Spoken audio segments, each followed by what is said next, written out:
He's Nate Bauer. I'm Greg Pickel. We're from Blue White Illustrated, and we're on the field at Camp Randall in Madison, Wisconsin. Penn State, a 16-10 winner over the Badgers to start the 2021 season. Nate, your first impressions. We just got done with the interviews. We heard from James Franklin. You talked to the offense. I talked to the defense. Obviously, a very fired-up group of players following the first win of the season. Yeah, fired up, but I think mature. I think steady and you know, compared to some of the reactions of fans that I saw through the course of the game, the pearl clutching, the right. anxiety, you know, they kind of stood in stark contrast to that, just in how comfortable and confident they felt. So, all right, let's go back through this game. Penn State gets through a pretty horrendous first half for the offense. The defense obviously keeps Wisconsin off the scoreboard and vice versa, but they then come through in the second half. Things look a lot better after halftime for Sean Clifford and Mike Yurcich, and that, I think, is more indicative of what we're usually going to see from this Penn State offense moving forward, not so much the first half where they were constantly off schedule. Yeah, I mean, but you knew Wisconsin was going to bring pressure. That was something that they talked about all week. So it's not something that they didn't expect. And then, you know, they just found themselves, James Franklin said it, they found themselves behind schedule constantly in the first half. And so when first down produces 1 yard, second down produces 2 yards, when you got 3rd and 7, just about the entirety of the first half, you're only going to have one first down. Correct. Right? They couldn't manufacture big plays to get them out of the hole that they found themselves in consistently. Yeah. But the good news for them, and something that you could talk about, is the defense bailed them out constantly. The defense was as good as you know, advertised. Yeah, so the one concern is that James Franklin has now said for probably the 3rd or 4th year in a row that we have to be able to close the game out on our terms on offense, and we weren't able to do it. That's the bad news. The good news is that Brent Pry's defense came through not just once but twice with interceptions. I wrote it in the takeaways, but Penn State fans have longed for that kind of a play to seal a game. And look, Wisconsin was moving. It had Indiana vibes to it again. And then sure enough, Jaquan Brisker, interception, Jair Brown, interception. And you know what it was?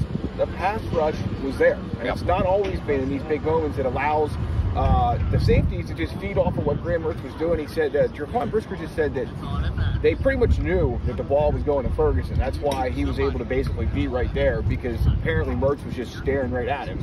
And then with Brown's interception, it was a good pass rush. It was a bad throw. I mean, it was and Ed Ketty had to force the grounding previously that set up that rush mess of the last play for Wisconsin. And the defense came through. And I mean, to be honest with you, I was convinced that when Ellis Brooks went out, was you know, it was a targeting penalty. That signaled the end of the game, to be honest with you. Like, I mean, even it I don't know what your feeling was, but certainly in the stadium there was a vibe of inevitability that Wisconsin was going to get into the end zone. They were, you know, just kind of plodding along and doing you know, making 3 yards at a time, but that 3rd down catch to get the first down. It was good coverage by Castro Fields. Exactly. Too. It was a perfect throw. I mean, you just, the way that it kind of played out, it just felt like Wisconsin was going to get itself into the end zone, and I think it's really to credit to Penn State's defense that they kept them out. No question. Ellis Brooks saying that he felt it was a tough call, tough spot to be in. To me, it wasn't targeting. He was here. Yeah. So he was very, you know, he didn't complain about it, but he just said it's a tough call, and it's a hard look, and he's right. It's 3rd and 6, I believe, and if he lets Graham Mertz run him over, it's first down Wisconsin. Mertz didn't get out of bounds. Correct. Yeah, and the one I think he said, I don't want to put words in his mouth, but to paraphrase a little bit, kind of like, when does the other side have to take some responsibility too, right? If that guy's going to keep going for yards, and to me personally, I thought he got shoulder first, then head. I didn't think it was targeting, but whatever. And then ultimately didn't matter. But yeah, he was very, you know, kind of direct about it. He was not pouting, he was not complaining, but it's just like kind of threw his hands up, like, what am I supposed to do? So, but yeah, a big win for Penn State. I mean, obviously, I think you could call it probably the biggest win since 2016 Ohio State.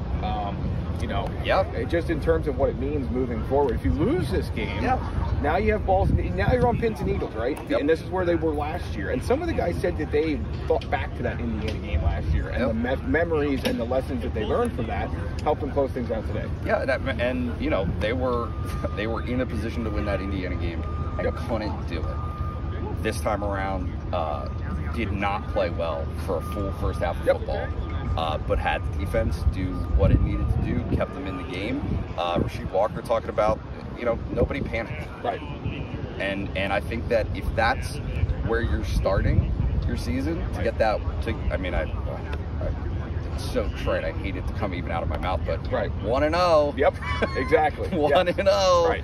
That kind of propels you into a schedule that, to me, is, yes, Auburn's marquee, but there's some wiggle room there for this team to actually get its legs under itself now. Right. Ball State, Auburn, and obviously Villanova. Yeah, so Penn State 1-0 with 16-10 victory here in Wisconsin. Any final thoughts before we get back to it? Don't forget either, there was a live show.